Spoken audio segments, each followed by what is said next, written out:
Welcome to the MEND, a show for survivors and victims of crime sponsored through the Center for Crime Victim Services here in Vermont. I'm Anna Nasset and will be your host for this bi-monthly podcast and show. Today on the show we have Sergeant Christina Lazelle from the Vermont National Guard. Thank you for being here. Thank you for having me. The show was created to take a deeper look at services, organizations, and concepts for victims and survivors of crime. We wanted to acknowledge the healing process and provide resources not only in our state of Vermont, but throughout the country that could benefit victims of crime as they begin to mend. As your host, I myself am a victim and survivor of crime, and my healing process and how I navigate the world is an ongoing and ever-evolving process. I went for years of hiding myself and my trauma to standing up and speaking out against crime, and now I get to travel and speak to victim service providers all over the world. I will share some of the services and resources I have used as I've had to mend myself and investigate all sorts of services and topics that I can share with you. Our hope with this show is that everyone who has been a victim of crime knows they are not alone as they begin to mend. I also want to begin with a trigger warning. Our goal is to create a safe place to discuss topics of healing, but with that in mind, we may occasionally hear a story related to crime, discuss our mental health or other sensitive matters. We urge you to care for yourself and listen at your own discretion. So today we have Christina Lazelle from the Vermont National Guard. She is the JFHQ Sexual Assault Response Coordinator for the National Guard here in the state of Vermont. And I'm thrilled to have her here to discuss the role in the military and how we look at the military and handling sexual assault on a larger scale. Sergeant Lazelle and I had a chance to meet a few months ago at a training in Phoenix, Arizona.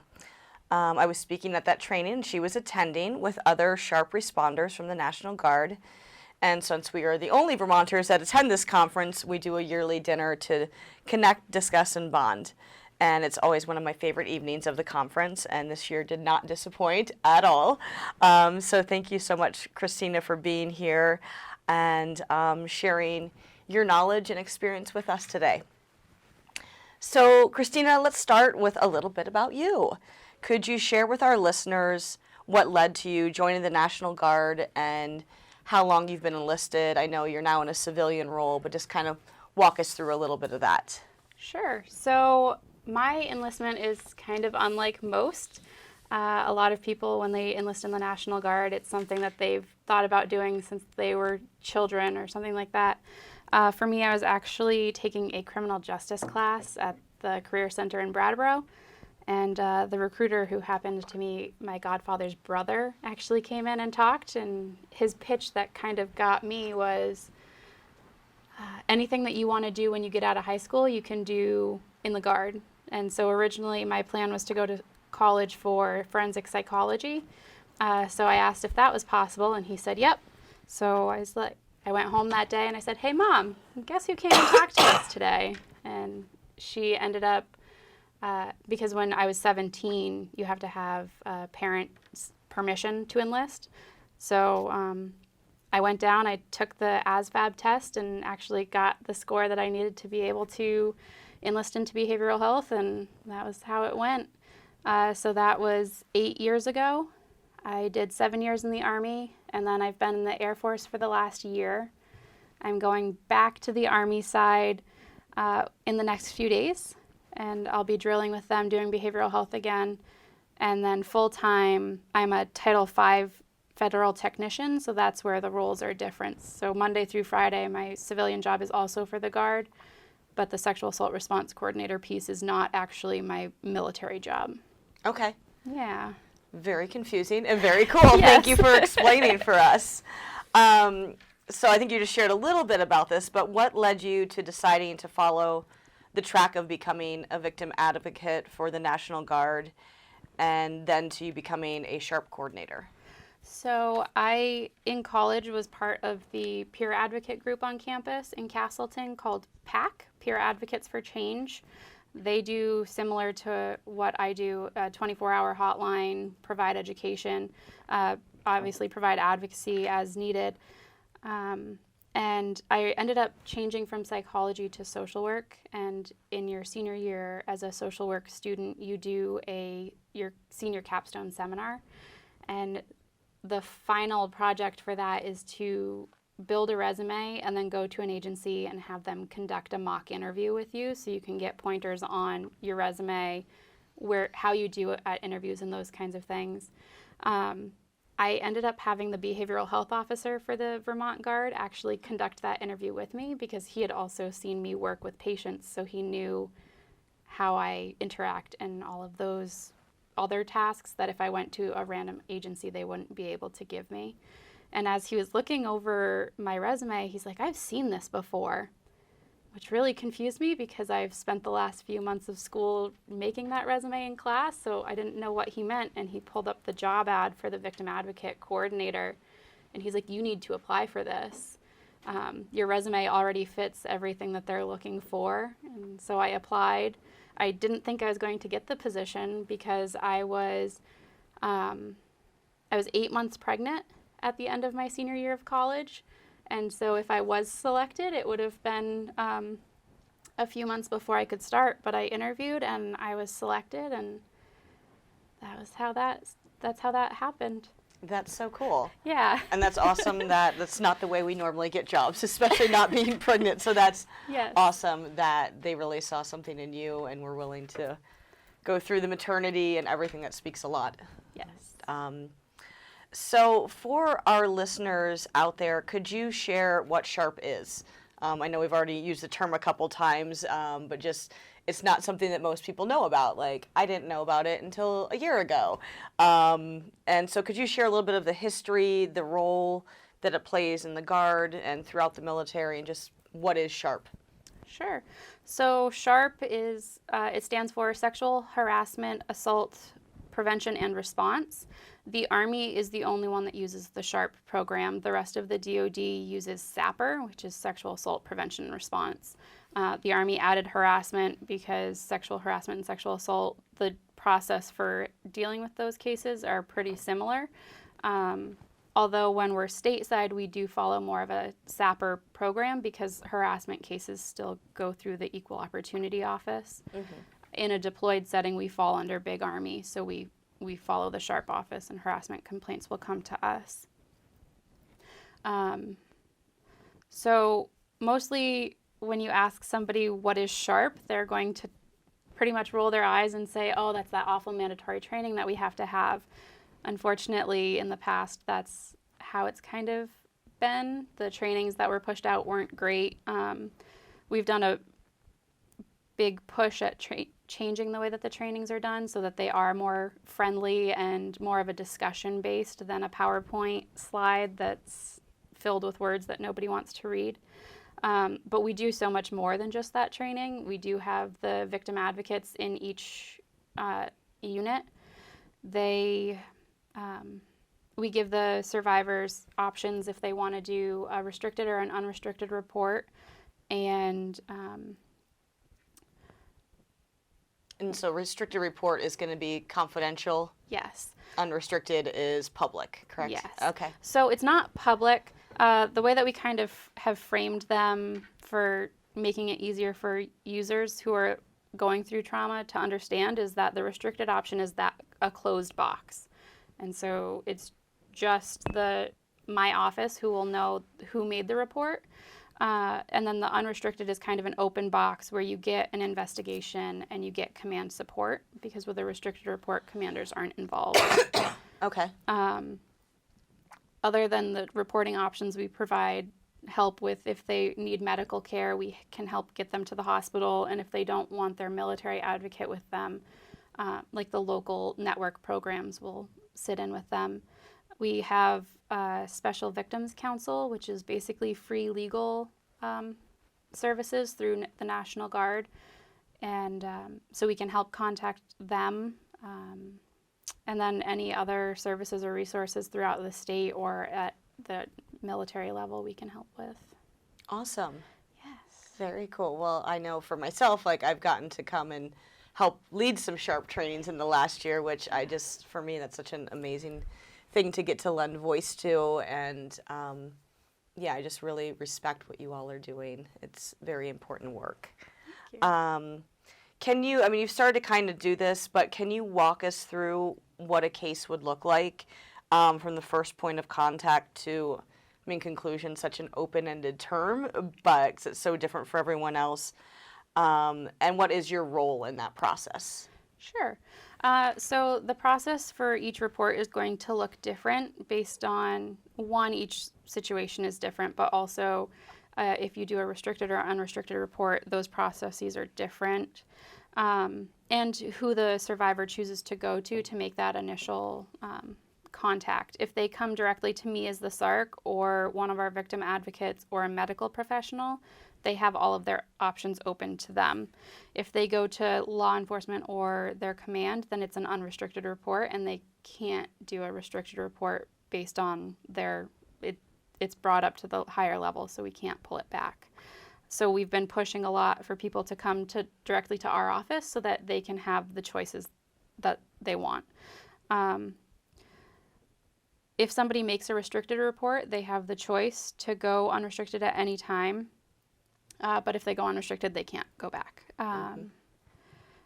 And so after the first point of contact, you make sure that the person is safe. That's the first thing that we do, regardless of where they enter, who they choose to go to, making sure that they're safe. And then depending on when the assault occurred, if they need medical care, making sure that they get that are the first two priorities. After that, it's myself or another advocate will sit down with them and we'll complete it's called the DD Form 2910, and that is the victim's preference for reporting statement. So they choose if they want the restricted or unrestricted at that time. Then we also have we have a full intake packet that we do along with that 2910, where we inform them of their rights to a line of duty determination. So for National Guard, because we're not full-time 24/7 soldiers and airmen, we have this, if we're on a duty status when the assault occurs or there's a nexus to National Guard status, you can get that line of duty, which is basically you were injured as part of your military service. Where active duty, if you're injured at any time, you're obviously in the line of duty. They also learn about the Special Victims Council, and then we have a packet that has the contact information for all of the Vermont Network programs, so that if they're not from Chittenden County, we can find out who the network program is in their area and get them in contact with them. Another option that just went live in July, I believe, is called the CATCH program. And so if somebody decides they want to make a restricted report because they're not ready to come forward and press charges against the accused offender, they can opt into this program where if they know the name and the rank of the person who assaulted them, they can put that in there. And then they can do other identifying features if they don't know the person's name, so tattoos, scars, anything that they can use. And it goes into this database that's anonymous, so they don't know who the survivor is that's putting this information in. And if somebody else names the same offender or somebody with the same markings, they'll be notified that there's a match, and they have a choice at that time if they'd like to go unrestricted because they're not alone. Wow. Yes. That's amazing. It is. We need that in the civilian world too. Yes. Talked about doing it. There's a program on college campuses out west called Callisto, which has the similar idea. And so when this came out, I was like, we were trying to do this a few years ago. I'm so excited that this is happening. I'm excited and we can go back to the restricted reports that have been made historically and offer this option to them. So it's not just new reports. We can actually go back and ask. That's very cool. Yes. And is that across the whole Guard or across the whole military? The whole military. Wow. Yes. So it's a Navy system. So when you log in, it's like NCIS is the one. They're the ones who actually look through and make the matches. So they have all these algorithms and science processes that they play out, and they find that it's a match. Wow, and that's called CATCH? Yes. Very cool. I want Yes. to learn more about that. That's the great thing about the show is I get to learn so much too. Yes. Wow, that's very cool. I think like like, thank you for kind of walking how that process goes. Are you available 24/7? Yes. Like you personally, or? Yes. Oh my goodness. So I have a phone. It's the SARC phone. The phone number is advertised throughout all of the buildings that the Vermont National Guard has. So if somebody needs me, that phone number is there. And by regulation, I have to return calls that I miss within an hour. So anytime that I get a call, I will return it. It has texting capabilities and email. So if somebody doesn't feel comfortable in talking, they can text me and I'll respond to them as well. Can I ask how often you get a call? It's not very often. I get a lot of telemarketer calls, but a lot of our reports end up being somebody walking in and having the conversation with me in my office. Okay. Yeah. Very good. I mean, I know, like, within, that kind of leads into the next question, like, how many, like, civilian advocates are the same way of just, like, having to always be on call, and it's a tremendous responsibility, so thank you. Thank you. So kind of bringing into the civilian world, how does the SHARP program compare with services and agencies in the civilian world? And can you talk about how the military and civilian organizations work together or overlap? Like, you kind of started to talk about that with the unrestricted reporting, but how, civilian law enforcement, advocacy groups, all of that work within the military. Yeah. So I think a lot of the basic advocacy services are very similar to civilian agencies, where it's just advocating for what that person needs and providing choice at every opportunity that we have, making sure that it's supporting the person. And I attend a lot of the statewide meetings to see what the other agencies are doing to try to align with their services. We also have the ability to, so if a survivor comes forward and they don't feel comfortable talking to a military advocate, we can connect them with the civilian advocate. And also, we have many of our partners on the civilian agencies will contact us if they have a case that has a military nexus, not necessarily to give me another case, but the survivor mentioned it, and so they'll look and see if there's any other services that I can provide that they can't. So we'll kind of work together, even if I never know who the victim is that they're working with. Do you work with civilian survivors as well? Like, if the offender or the accused offender was somebody from the military and the survivor was a civilian, do you work with the civilian?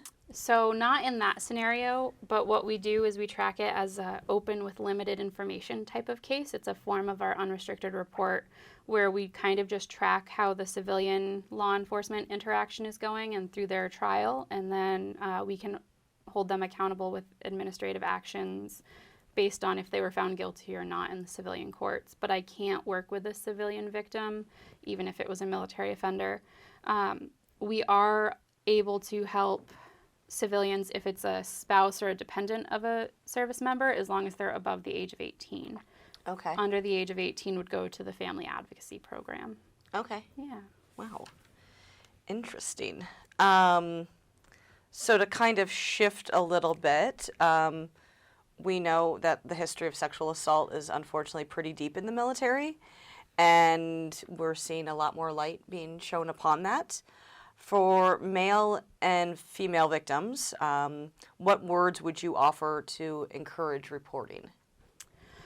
So what I like to kind of show or say first about that is that when you come to my office, there's so many options that we have to help you. So if you're not looking for a law enforcement involvement, but you just need some support, we can do that. We try to make it as much of a customized response as we possibly can. If you don't want to talk to me, but you're curious as to what the legal process would look like, we can connect you with that SVC, the Special Victims Counsel, before you even make a report. You can talk to them and say, here's what I'm looking for, here's what happened, and they'll kind of guide you on, okay, here's what the legal process would look like. And from a lawyer's standpoint, they can give more feedback on that kind of information. And I encourage anybody who has any, if it's them or a friend or a colleague or coworker that's been assaulted and they don't know what to do, to come to my office and we can just have a conversation. Awesome. With the military, I mean, it's predominantly male.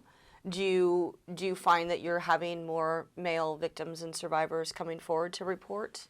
Because I know it's such a hard place, and it's something we look about. Like, we hear so much about females reporting. So I'm just curious what if you're seeing a shift in that and more encouragement for men to come forward. So there's some years where we have a pretty good presence of male victims coming forward, and we have others where we have none. It's hit or miss on who's going to come forward. I know that when we're out in the units, it's focused on that it's not just females who are victims and it's not just males who are offenders, and we kind of try to focus on that so that it's anybody who's been affected can come forward and talk to me, but we don't have any way to tell, like, okay, this year we're going to have more males come forward. Right. Okay. Recently, I was on a plane sitting next to a man who was in the Army, and we were chatting away, and I said that I've been traveling to different military bases, working with sharp responders and training them, and he immediately got really annoyed and started to say, like, that he'd had friends who had been falsely accused and what that had done to their careers. And then he went on. He was like, well, there's no way these people would do that because they're my buddies. They wouldn't possibly assault a female or a male, and that these people were lying. And he continued on saying, like, the role of SHARP, like, hinders military members in their service. And I think, like, for me, I was like, well, dude, like, only 2 to 3% of reports are false. And I know that we can say your friend would never do this, but there are people everywhere that do horrible things. So how do you handle, like, that type of mentality? Because I feel like it's probably pretty normal. Like, what is your response to that within your role? So definitely one of the more frustrating aspects of my job, but I feel like it's going to be something that's seen with any agency that works with this type of crime, because it is so two-sided, and people will stand up for their friends even if their friends are the ones that are in the wrong. I frequently try to explain, just as you did, that the percentage of false reports for a sexual assault are no different than any other violent crime, and it's very low, but it's just what people tend to focus on and hold on to. Another thing that we have an issue with military is we have what's called an unsubstantiated report, and that's not meaning that it's a false report. It just means that there's not enough evidence on the legal side to show that the incident occurred. There's not that proof. The evidence doesn't show.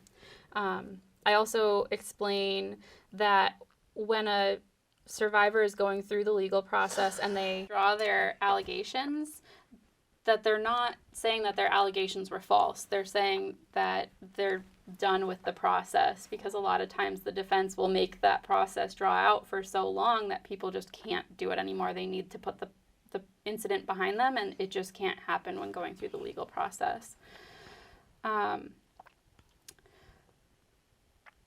We're lucky in the military, because if civilian law enforcement declines to take the case, we can still do an administrative investigation and hold them accountable on our end, regardless of if civilians take it or not. So we can do a letter of reprimand, or we can do a reduction in rank, or even separate them from the military based on what the investigating officer in that case finds. Wow. Yes. So a lot of people hear, oh, civilian law enforcement didn't take the case, that means it didn't happen, and that's just not. That's amazing. Yeah, and a lot of times if a friend is hearing it, like their buddies are just talking, and like say somebody gets moved to another unit or something like that, the person who gets moved can say whatever they want when they're in that new unit, and nobody's going to know the truth of what happened. So I just like to point out to be conscious of who's telling you what you're hearing, and to pay attention to that. We have a lot of, as the term is, military barracks lawyers, or the private news network, which are both just the rumor mill spinning, and so just paying attention to where your information is coming from. Awesome. That's a great response, and that's really cool that, I mean, as a civilian, like, if they don't pick up your report, that's it, you're done. And so it's really cool to know that there are other avenues. So I'm here with Christina Lazelle from the Vermont National Guard, and we were just talking about the response of the military with SHARP. And so to follow up further, what work does the military as a whole need to be doing to dispel the negative thoughts that the general military population has for the work that you're doing? So something that we've been focusing on a lot, at least in the Vermont National Guard, is transparency. I think that's the best way to dispel this kind of thinking, because a lot of times you go out into the units and people have no idea that it's happening here. So they're like, oh, it doesn't happen, it's not a problem, there's no way my friends could do that, because it doesn't actually happen, it doesn't exist. So if the organization is more transparent about what's happening, there's less room for those so-called barracks lawyers or the private news network to get a hold of anything and fill in the blanks on what they don't know. We've been trying to look at the best ways to share the dispositions on our cases. It's hard because of the privacy of both the alleged and the survivor that's coming forward to be able to share what happened. We think we finally got a good way where we're just going to share it quarterly. Here's what happened, and here's the punishment that was given.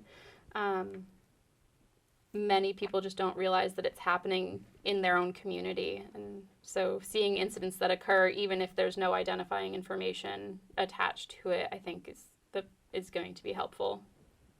Awesome.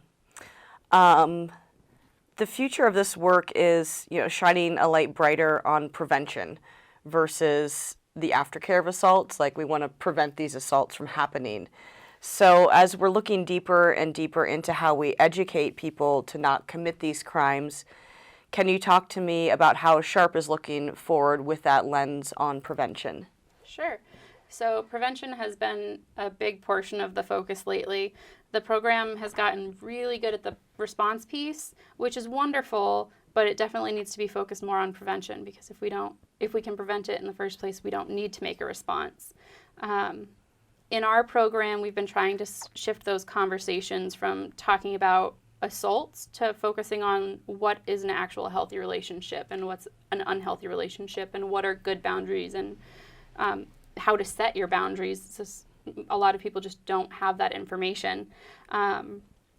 One of my colleagues from UVM, Sarah Mell, she actually has been pushing for the idea of joyful sexuality as what should be taught, instead of like sex ed or sexual assault prevention. It's just more of focusing on joyful sexuality and embracing your own boundaries and what you are good with and what you're not good with.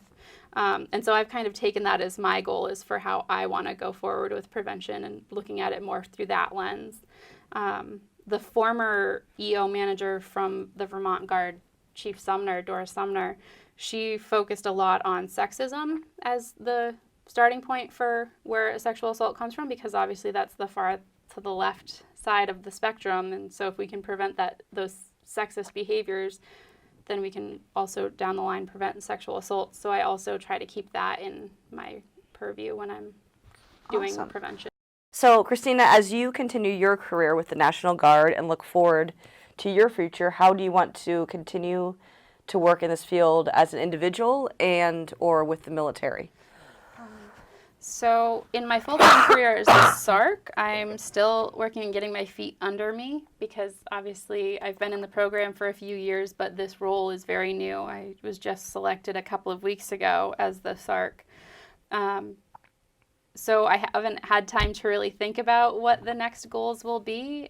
Likely in this state, this is kind of it for the sexual assault world. So if I want to go down to National Guard Bureau in Virginia and do a tour there, or over to the SHARP Academy in Fort Leavenworth, Kansas, those would kind of be my next stepping off points.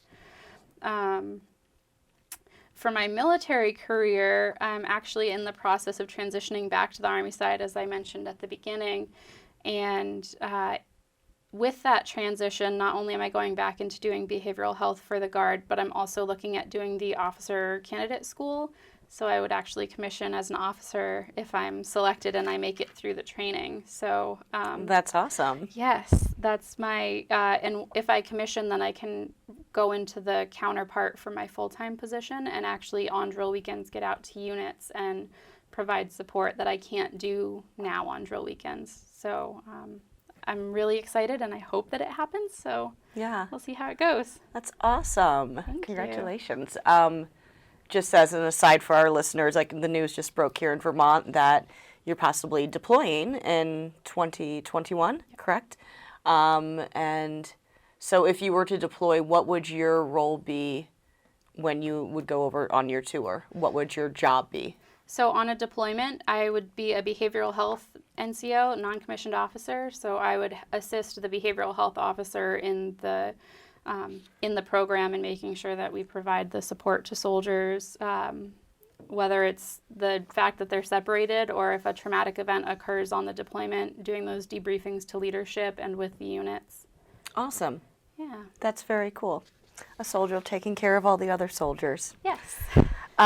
So it has just been such a delight having you here today and such an honor. As we wrap up, I'd love for you to share with your listeners how civilians and military members can work together to stop sexual assault and harassment both on and off of military bases. So I had a couple of different thoughts on how to answer that question. The first would be preventing sexism, obviously, as I had mentioned before. If we prevent the sexism and don't have those negative views of the opposite genders, it provides more opportunity to prevent sexual assaults on the lower levels. And then also it's changing the culture not only in the military but also in the civilian world as well. And the way that we've kind of framed this, our Adjutant General actually just sent out a counseling statement, which is basically a memo that every member of the military has to sign about how we treat our fellow service members. And so it's basically that if you treat everybody that's involved in this as a valued member of the team, that's the standard that he expects. But the kind of thought behind that is if you treat everybody as a valued member of a team, you're not going to sexually assault them. You're not going to treat them with violence. You're going to make them feel included and provide a positive space for them. And you're also not going to let somebody else make those kinds of actions because you value the uniform and you value them and yourself too much to let that kind of behavior happen. So I think that is the best way to prevent it on not just the military bases but also in the civilian world. Absolutely, that's awesome. I know that we don't get memos like that at most jobs, so that's pretty impressive that the military is taking that stand, and it's something that we could all learn from. So, Sergeant Lazelle, Christina Lazelle, it's been an honor to have you here today. I just have such great respect and admiration for your commitment to serving this country and the important role you've taken on as working with SHARP. I know for myself it's been really the privilege of a lifetime to travel to different military bases and to get to share my story and my voice and help educate people doing what you do. Like, it's just something I never thought I would get to do as a civilian and has just been incredibly humbling and awesome. So thank you for what you do every day. And I'm just delighted to have gotten to meet so many folks from the VT Guard and get to be friends with you all. It's a really good group. So in closing, I like to close each show with like a positive message. So is there one like parting thought that you would share to victims and survivors of crime? Yes. So the one parting thought that I have when I think about survivors of crime is just that you are so strong, and some days you might not feel it. Some days you may just want to quit and crawl in your bed and not come out. But if you just keep going, once you get through that worst part of the storm, you'll only be stronger than you already are. I love that. I had one of those days yesterday, so thank you for that message. It's very important. So thank you so much, Christina Lazelle, for being here today to share with us the important work that the military is doing and that SHARP is doing. For our listeners, if you would like to learn more, please visit sexualassault.army.mil to learn more. And if you have any ideas for this show, please contact me. I'd love to hear from you. My email is anna@standupresources.com. I'm your host, Anna Nasset, and I look forward to sharing more with you every other week here on the MEND. Be well, be strong, and goodbye.